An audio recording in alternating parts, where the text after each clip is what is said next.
सभी को मेरा नमस्कार। मैं गार्गी सारस्वत आप सभी का स्वागत करती हूं टारगेट विद अंकित के प्लेटफॉर्म पर, जहां आप पर हम बात करते हैं देश और दुनिया के ऐसे चर्चित मुद्दों पर जिनका प्रभाव आम जनता पर पड़ना है।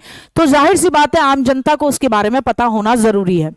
ऐसा ही देश का एक नया कानून आया है जिसे CAA नाम दिया गया है, यानी कि सिटीजनशिप अमेंडमेंट एक्ट।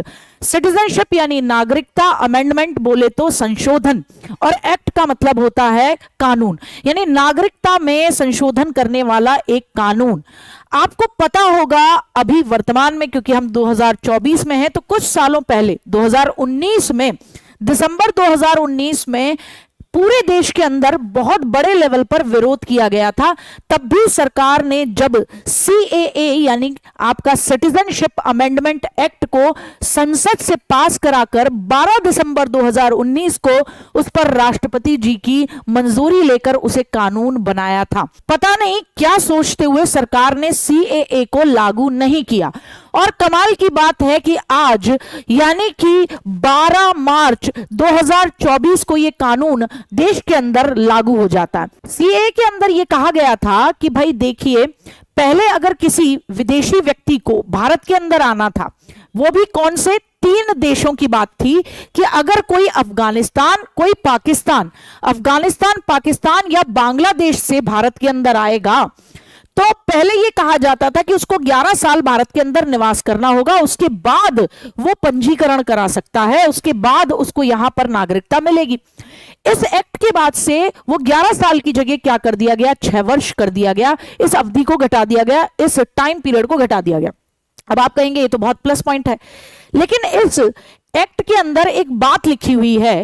इस एक्ट के अंदर लिखा है कि अफगानिस्तान, पाकिस्तान और बांग्लादेश से आने वाले हिंदू, सिख, बौद्ध, जैन और पारसी जो हैं, उन्हीं के ऊपर ये लागू होता है। अब आपके मन में एक प्रश्न आएगा कि मुस्लिम शब्द क्यों नहीं डाला गया है?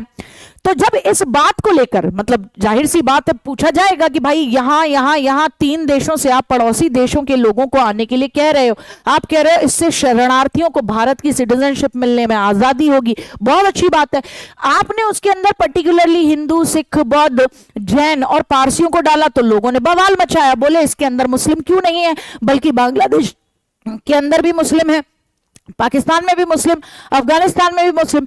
तब उस सिचुएशन में मोटा भाई ने संसद के अंदर ये कहा था, मोटा भाई बोले तो गृह मंत्री आपके अमित शाह जी, इन्होंने ये कहा था कि देखिए ये तीनों ही देश ऐसे देश हैं जहां पर मुस्लिम जो समुदाय है वो बहुसंख्यक है, और बहुसंख्यक के साथ कभी उत्पीड़न होता नहीं है, और जब बहुसंख्यक के साथ उत्पीड़न होता नहीं है तो उसको अपना देश छोड़ के जाना नहीं पड़ता। इन देशों के अंदर उत्पीड़न होता है, ये जो हम माइनॉरिटीज बता रहे हैं कि जैसे हिंदू हो गया, सिख हो गए, बौद्ध हो गए, आपके क्रिश्चियन हो गए, साथ ही साथ आपके जैन हो गए, पारसी हो गए, इनके साथ वहां पर बहुत ज्यादा उत्पीड़न होता है, अत्याचार होता है। तो इससे ये जो हम अमेंडमेंट एक्ट लेकर आए हैं, नागरिकता संशोधन अधिनियम लाए हैं, इससे जिनके साथ अत्याचार होता है उनके लिए काफी इजी हो जाएगा भारत के अंदर आना और भारत की सिटीजनशिप लेना। यानी हम वसुधैव कुटुंबकम के तहत जो अन्य माइनॉरिटीज हैं उनको संरक्षण देना चाहते हैं। देखो भैया, सिंपल सी बात है, यहां पर मैंने आपको बता दिया, साफ चीज ये कही गई थी कि भैया मुस्लिम यहां पर क्या है, बहुसंख्यक है, तो इनका धर्म के आधार पर वहां उत्पीड़न नहीं होता, इसलिए इन्हें शामिल नहीं किया गया। लेकिन अगर इसके बाद भी अगर मुस्लिम भी इन तीनों देशों से भारत के अंदर आवेदन करते हैं तो सरकार इस पर क्या करेगी, विचार करेगी। अब 2019 की ये जो अधिसूचना थी, इसे 11 मार्च को नागरिकता संशोधन अधिनियम को क्या कर दिया गया, जारी कर दिया गया है, और इन 3 यानी ये 6 जो समुदाय हैं, हिंदू, सिख, जैन, बौद्ध, पारसी और ईसाई, को भारतीय नागरिकता प्रदान करने का कार्य शुरू हो गया है। ठीक है साहब, इसके अंदर क्या मामला है? इसके अंदर मामला यह है कि अगर आपकी एंट्री भारत के अंदर 31 दिसंबर 2014 से पहले हुई है तो आप आवेदन कर पाएंगे, रजिस्ट्रेशन कर पाएंगे। क्या कर पाएंगे? आप रजिस्ट्रेशन कर पाएंगे। और ये आंकड़े हैं जो बताते हैं कि 1 अप्रैल 2021 से 31 दिसंबर 2021 के बीच यहां से गैर मुस्लिम समुदायों के 1414 लोग ऑलरेडी व्यक्तियों को नागरिकता अधिनियम 1955 के तहत पंजीकरण कर दिया गया है। अब कुछ लोगों का, पॉलिटिकल पार्टीज का, और जो बड़े बड़े रिव्यूज हैं, जो पॉलिटिकल एजेंडेस पे रिव्यूज देते हैं, उन सब का ये मानना है, जैसे टाइम्स ऑफ इंडिया से लेकर आपके इंडिया टुडे तक का ये मानना है कि ये सरकार का अपने इलेक्शन से पहले का एक एजेंडा है, ताकि वो भारत के अंदर बहुसंख्यक समाज को साध ले कि देखिए हम आपके हित में कितना काम कर रहे हैं। लेकिन ये जो है, ये आने वाले समय में किसको देखना होगा? ये आने वाले समय में आम जनता को देखना होगा कि अगर ये पॉलिटिकल एजेंडा चुनावों को लेते हुए, ध्यान में लेते हुए लेकर आया गया है, तो उसे किस तरीके से, आम जनता को किस तरीके से रिएक्ट करना होगा। क्योंकि बात इसी बात पे आई कि अगर 2019 में पास हो गया था तो फिर इसे 2024 में लागू करने के पीछे का क्या कारण है।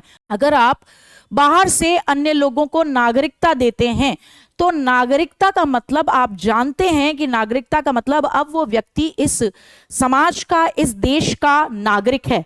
तो जहां देश के अंदर कई मुद्दे ऐसे हैं जिन पर युवा एक प्रॉब्लम को फेस कर रहा है, जिनमें सबसे बड़ा मुद्दा है बेरोजगारी, क्या ऐसे में हर तरीके से आप सोचिएगा, मैं चाहूंगी आप युवा वर्ग हैं, समझदार हैं, तो क्या ऐसे में ये जो मामला रहेगा ये कितना मतलब बेनिफिशियल रहेगा, या वसुधैव कुटुंबकम का ये जो आपका सोचना है या हमारी जो मानसिकता है ये इसके खिलाफ रहेगा, या जो भी आप समझते हैं वो जरूर बताइएगा कि भैया ये जो है हमारे मौलिक अधिकारों का उल्लंघन कर रहा है। तो आप बताइएगा कि ये रहना चाहिए, हटना चाहिए, इसके बेनिफिट्स क्या होंगे।